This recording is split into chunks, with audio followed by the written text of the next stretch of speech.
Sanyang Motor Taiwan SYM Blue. So yun nga pala guys, so magandang araw po sa inyo. So meron tayong ipapakita, di ko alam kung ilang taon na to or anong model to, anong year, pero I think ito yung mga motor na ano, mga old model na pang bayan talaga. So papakita ko sa inyo guys. So ito siya guys, so ito nga pala siya guys. So ito yung motor na sinasabi ko sa inyo. So yun. So yun, kulay blue.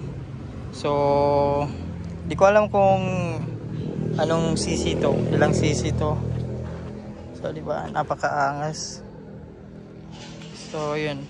So bali di ko alam kung anong year to. So yung tatak na motor to, yung motor na pala nito is SYM, Sanyang Motor Taiwan. So from Taiwan siya guys.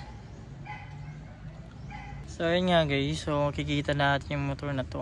Sobrang old na siya, makina niya, maraming dumi na. So hindi ata ito nalilinisan ng may-ari. So yun.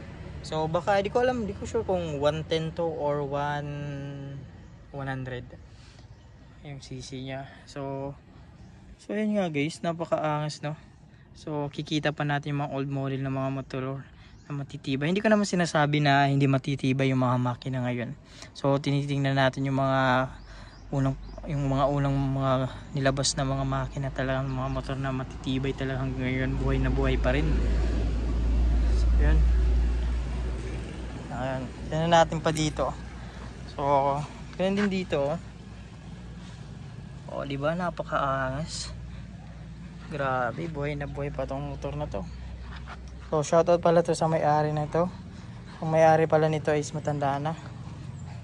Di ko alam kung anong year to, anong model to. Year model to. So napakaangas guys. So ayan lang guys. Kita ko sa inyo yung scooter. Ganyan guys, yan yung motor na to. Comment na lang ninyo kung ano yung masasabi nyo sa motor na to, at baka may alam kayo kung ilang cc to. Hindi ko alam eh. So ayan nga guys, bye bye.